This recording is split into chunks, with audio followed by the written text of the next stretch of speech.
Welcome to another Cooking 101 class where we're going to be making white chicken chili.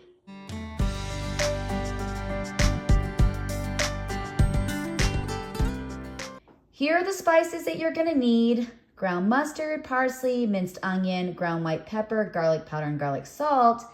Then you're also going to need green chilies, garlic, butter, chicken broth, and this is a 4-bean mix. It has 4 different kinds of beans in it. Normally you use northern beans and great navy beans, but I ran out, so we're gonna have to do this 4-bean mix. You're also gonna need celery, carrots, and onions. So now let's get going on this white chicken chili recipe. You're probably thinking to yourself, it's summer, why are you making white chicken chili? Well, I'll tell ya, yesterday 75 degrees, today 30s. It might be in the 40s, I'm not really sure. So I asked my husband, I said, what do you want for dinner? He goes, how about white chicken chili? Because all my guys are working out in the cold, it's really windy. I mean, it's dropped like 30 degrees in a matter of like not even 10 hours, it's crazy. So I'm gonna get everything prepped. I'm gonna cut all the veggies, get all the spices measured out, so when I come back, we can start putting things together. I've got everything measured out, so I have my chicken breast in here. I'm gonna add a little bit of my chicken broth and my spices and get that simmering. And then in another pan, I'm gonna add the butter, my veggies, and get that simmering. So let me get everything together and we're gonna get these 2 pots going. So the first thing we're gonna do is we're gonna get the veggies going. So it's gonna be a stick of butter, and then it's gonna be a tablespoon of white pepper, ground mustard, garlic salt, garlic powder, 2 tablespoons of parsley and minced onion, 1 stick of butter. Then I have 2 onions that I chopped. Probably, let's see, this says 6 cups of chopped carrots, and then 3 cups of chopped celery. So, oh, and I can't forget the most important thing, 2 tablespoons of garlic. So I have this pot going, but we're gonna start this one first. So my stick of butter. And then it's gonna be the 3 cups of chopped celery, the 2 whole onions. And I did kind of chop them big because it's a soup. And then my, 6 cups of chopped carrots. And now we're gonna add the garlic, the garlic powder, garlic salt, that's garlic salt, ground mustard, white pepper, parsley, oh, this is not parsley, this is minced onion, and then the parsley. All right, we're gonna mix this together. Then I'm gonna add just a little bit of chicken broth just to help like everything kind of get soft, because we want these veggies tender before we add the chicken to it. So maybe like a half a cup. All right, there we go.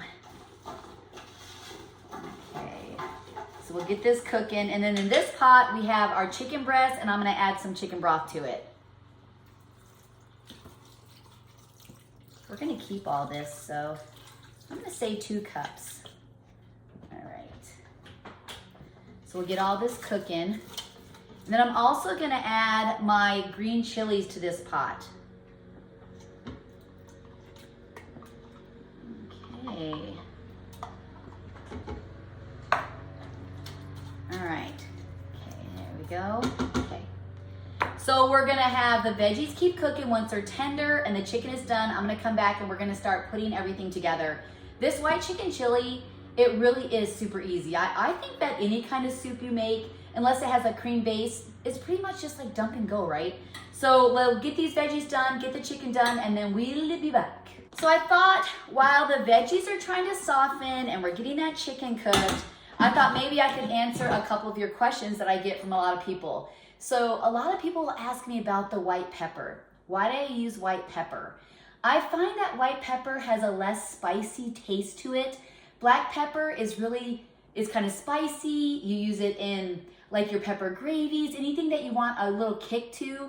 And where the white pepper can add some flavor, but yet it still kind of blends. Like you can kind of taste that little bit of spice, but yet I feel like it blends a lot better with your other spices.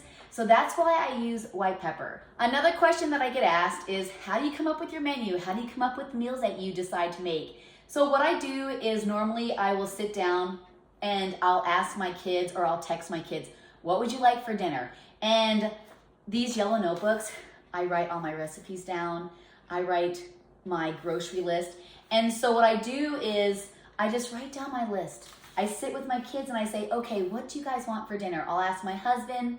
I'll write that down, and then I'll transfer this over to our board that's on the wall. So when my kids come in, they will see what's on the menu, or they'll see if I picked what was on the menu. Like one week, Brendan picked like 3 different things. So that's how we decide what meals we want throughout the week.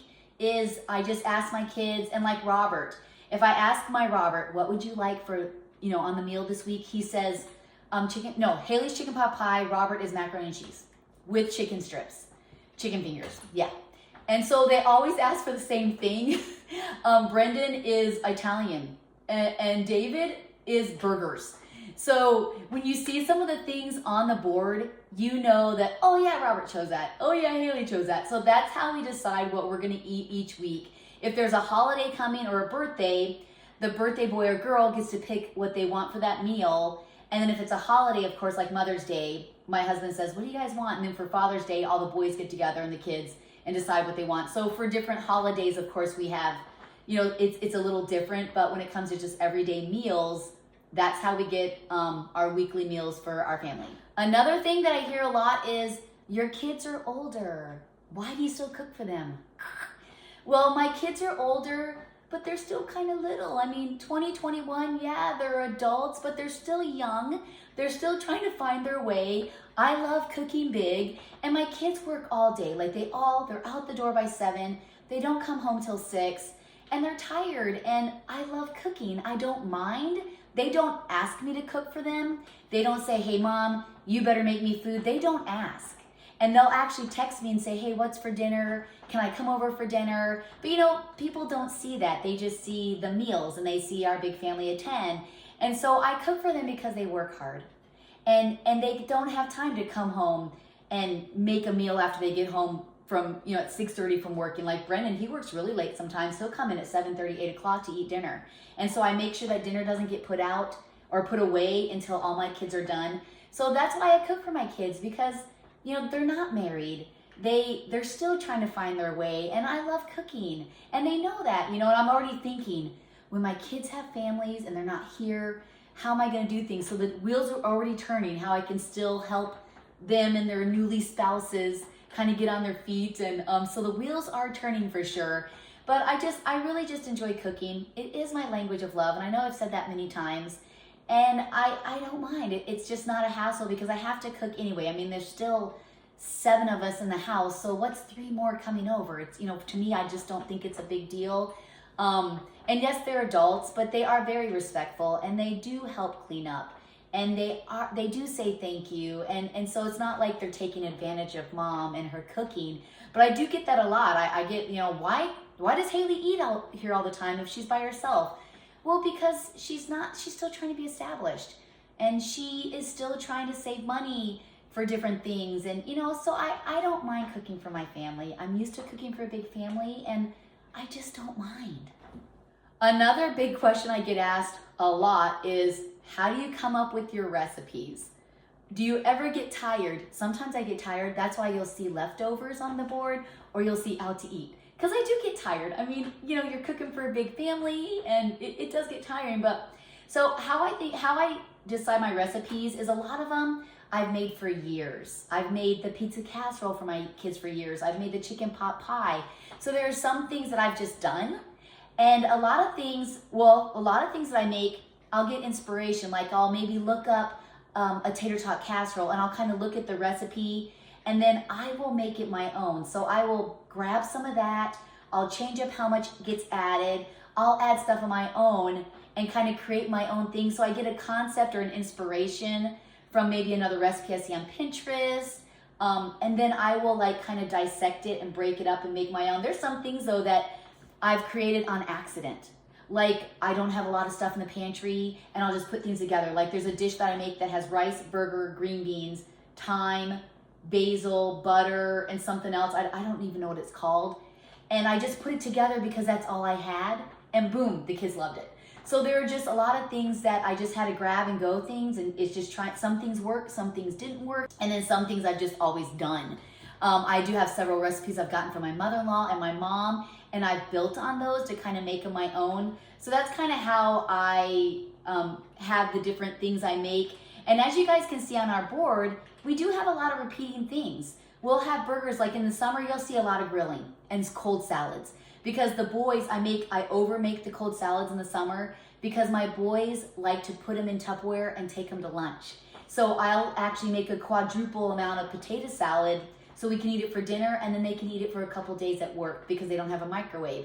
And sometimes after all summer, they get so sick of sandwiches. So sometimes I'll make things like that where the kids can take it the next day. And so it just depends on the season. In fall, I make soups all the time. Soup, soup, soup, soup, soup. And then in the winter, I start making more comfort foods, more filling foods, which is kind of backwards because you don't do as much in the winter. And then I'll do a lot of baking. So it really just depends on, that smells great. It really just depends on the season. But that's kind of how I do things. And like my roux, I got a roux recipe. I put it all together and it's my base for all my cream stuff. And all I do is add and take away different spices to my roux. Sometimes I'll add cheese to it. Sometimes I'll add a beef broth to it. So that's just, you know, if you find your base of things, like I have a homemade chicken noodle soup where I actually boil a chicken and add spices. So if you get that base to things, then you can kind of start building on that and creating new recipes. So just, there's a couple of answers to questions I get all the time. As we continue these cooking 101s, I'll start jotting down your questions and I'll answer them when we do our cooking. So the veggies are almost soft. The chicken is almost done, so I'm gonna get these stirred up and we'll be back and we'll start putting everything together. My veggies are tender, my chicken is done. So what I did with the chicken is I used my cooking shears. They're scissors that I use to cook with. I cut my herbs and chickens and things like that. And I actually cut it into chunks. And so I'm just gonna add it directly into my veggies. I'm gonna add more of my chicken broth and then my beans. And that's pretty much it. I got some crescent rolls out. So if the kids want to do buttered bread or whatever, they can, you know, have something with it. So we're just going to add everything together. And then once I've added everything together, I'm going to let it simmer on low, probably for maybe just like 15, 20 minutes because I want the beans to be cooked a little bit. And then I want everything to kind of to work together. So now we're just going to add everything together. We're just going to add it, even the juices, we're just going to add it all directly to the pot. There we go. All right, so now we're going to add the rest of the chicken broth. This is 48 ounces, 3 pounds of chicken broth. So that's what, 8, and 8's a cup, 16, so 2, 4, 6 cups.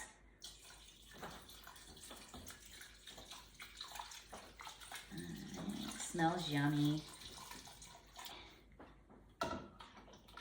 I'm also gonna add a little bit of cumin to it. I completely forgot about the cumin. Cumin. All right. Okay. Found the cumin. I'm so glad I didn't forget to add this. I'm gonna add 2 teaspoons of cumin. Cumin, I don't know how you say it.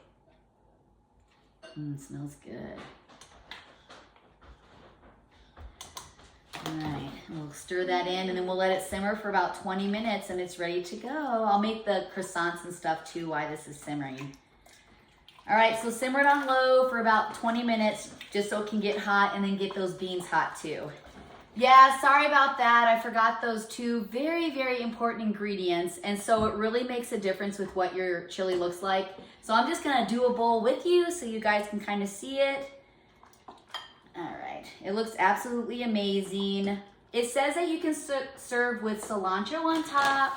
I'm just gonna do cheese. I figured you guys might wanna see a little close-up of the soup. So here it is, I added cheese to mine, Izzy added cheese to hers. It looks absolutely amazing. It tastes really good, even though I forgot those 2 important things. Added them later. It still turned out good. So thank you for joining me. Make sure to follow Just the Bells 10 and have a wonderful afternoon.